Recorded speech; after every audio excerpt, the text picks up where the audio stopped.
Ouh, ambiance intimiste pour le chapitre 3 sur la physique atomique et on va parler aujourd'hui du modèle de Bohr et puis expliquer un peu les spectres d'émission et d'absorption. Je rappelle simplement là où on en était, on avait vu que la lumière évidemment était une onde, mais qu'avec l'effet photoélectrique, Einstein arrive à montrer que la lumière est en fait aussi composée de grains de matière qu'on va appeler des photons.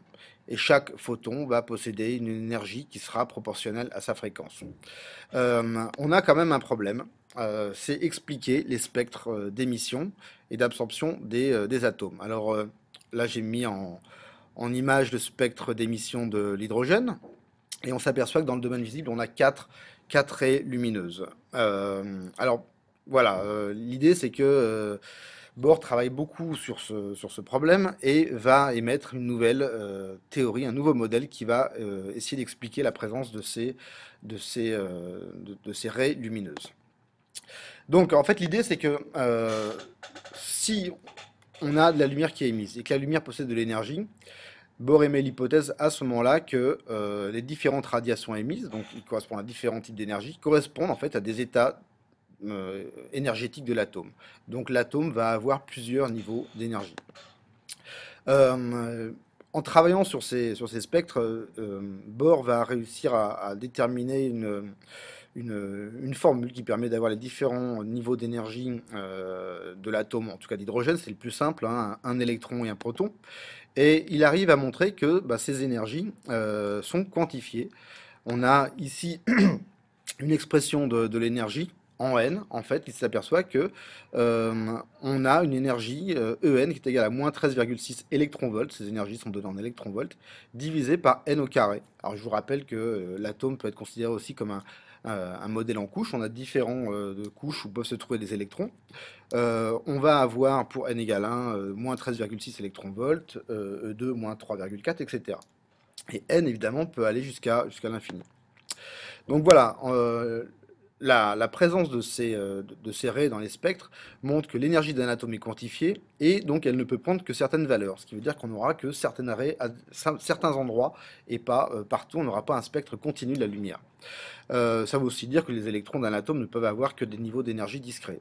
Une autre façon de le dire, c'est qu'en fait les électrons, rappelez-vous le modèle planétaire, on avait des électrons qui auraient pu tourner autour du noyau. En fait, on savait que c'était pas le cas, puisque sinon ils perdraient l'énergie en émettant de la lumière, et à ce moment-là, ils retomberaient sur le noyau, et donc on aurait des atomes qui n'étaient pas stables. Donc en fait, Bohr reprend un petit peu cette idée du modèle planétaire. Simplement, il dit que voilà, les électrons vont graviter autour du noyau, mais à des distances particulières qui sont elles-mêmes quantifiées et liées au niveau d'énergie de l'atome. Alors en fait, on peut représenter ces énergies sur un diagramme. Vous allez en voir beaucoup des diagrammes. On aura ce qu'on appelle l'état fondamental, donc ce qui correspondra au niveau E1, niveau E2, et puis à la fin, si petit n augmente, on va se retrouver à la fin avec une énergie qui va être égale à 0. Alors, première remarque, c'est déjà pourquoi ces énergies négatives. Il faut comprendre quelque chose de simple, c'est que plus on donne de l'énergie à l'atome, plus son énergie doit augmenter. Maintenant, jusqu'à quelle valeur il peut augmenter? Eh ben, en augmentant l'énergie de l'atome, qu'est-ce qui va se passer? On va avoir l'électron qui va s'éloigner du noyau. Au bout d'un moment, l'électron, quand il s'éloigne, il peut s'éloigner tellement qu'il quitte le noyau. Il va quitter l'atome. On ne parlera plus d'atome, on va avoir un ion.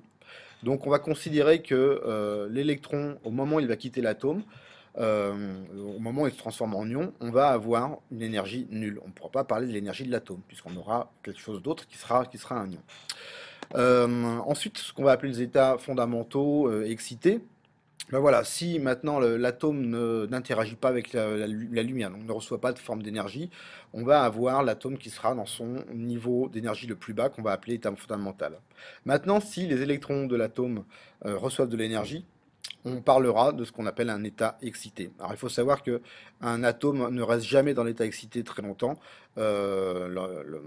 En général, un électron, quand il monte dans des niveaux d'énergie plus élevés, revient à des niveaux d'énergie plus bas, et c'est cette durée, c'est de l'ordre de la nanoseconde.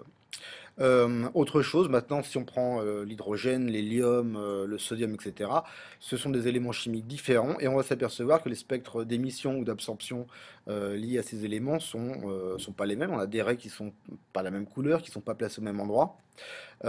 Et donc, en fait, la valeur de l'énergie fondamentale et des états excités, pardon, ne sera pas les mêmes pour tous les atomes.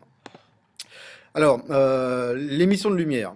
Donc, on va avoir un atome qui va être excité, et dont l'électron va revenir à un niveau d'énergie plus faible. Alors, comment on peut exciter un atome? Simplement, bah, on prend par exemple un tube dans lequel on va prendre un gaz, par exemple de l'hydrogène, et on va mettre aux bornes, aux extrémités du tube, une différence de potentiel, plus et moins, et on va avoir à ce moment-là excitation des atomes, et donc émission de lumière, émission de photons.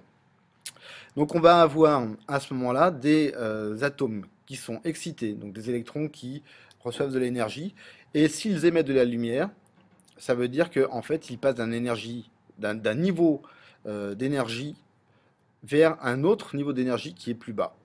Et cela en émettant un photon. Maintenant, pour connaître l'énergie du photon et donc sa longueur d'onde, on sait que la longueur d'onde, c'est hc sur delta E, et delta E, ça correspond à la variation d'énergie entre deux niveaux d'énergie.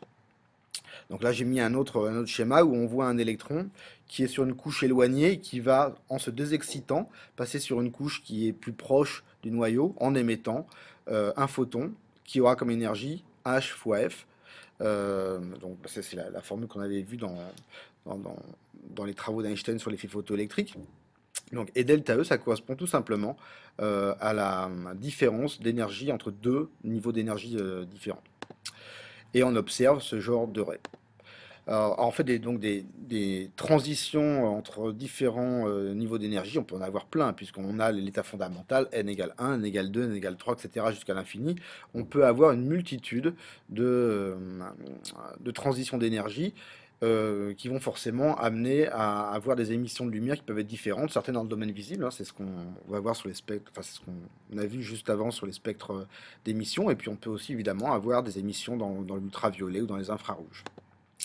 Pour l'absorption de lumière, bah, qu'est-ce qu'on fait? On prend toujours pareil, un tube qui contient notre élément, notre atome, enfin nos atomes, et dedans on va faire passer la lumière blanche. Alors ce qui va se passer, c'est que on va se retrouver à la fin avec beaucoup de lumière qui va ressortir en fait du gaz, ça sera ce qu'on appelle la lumière transmise, et puis on va s'apercevoir qu'on va avoir donc un spectre continu, mais avec quelques bandes noires, donc qui correspondent à des raies d'absorption.